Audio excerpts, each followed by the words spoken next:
In this video, I'm just showing you how to log into your Shelterluv account via the help desk and kind of what the layout is of our shelter software. So you're going to be going to that shelterluv.com in order to log in and find the user logon screen. The username and password has been sent to you in an email, or you can ask the help desk mentor how to get that information.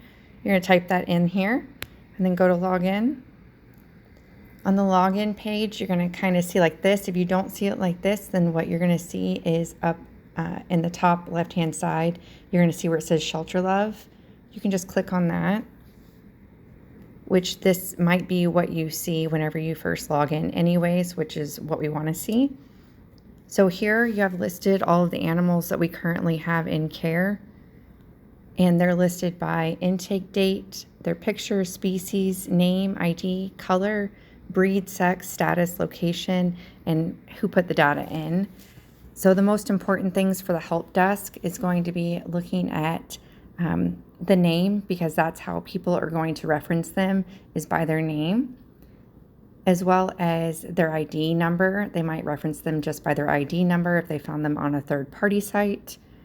And also the status. So status here is going to list whether the animal is currently available for adoption, taking applications, ready to go home right away, or if it's too young and it's not open for adoption applications just yet.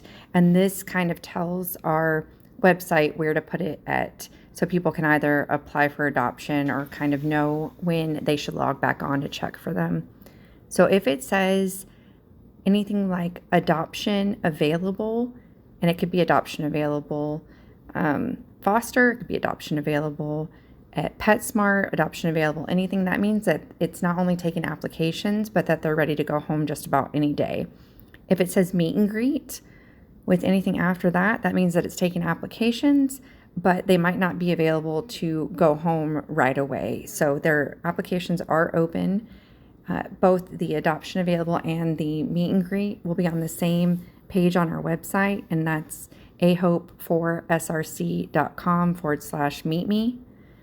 And they can apply there by clicking on their photo and finding their application.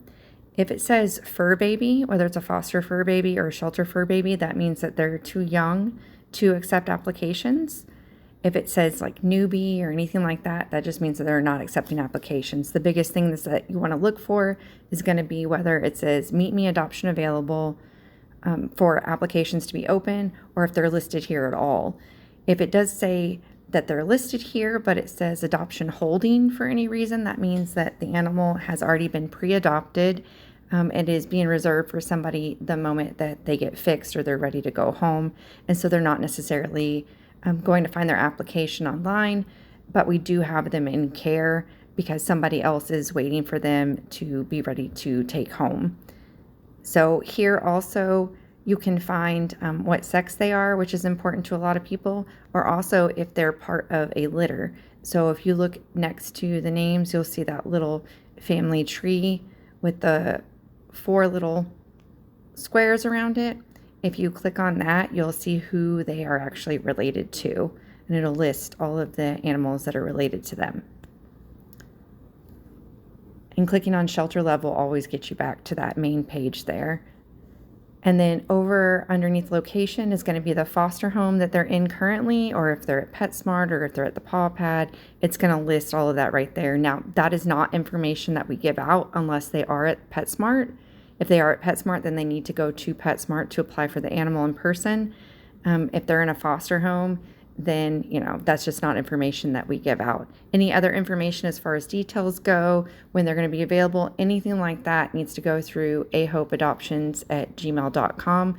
You do not need to give out any of that information. The main information that's here that will be of use to you is whether they are in our care or not, and whether their application is open or not.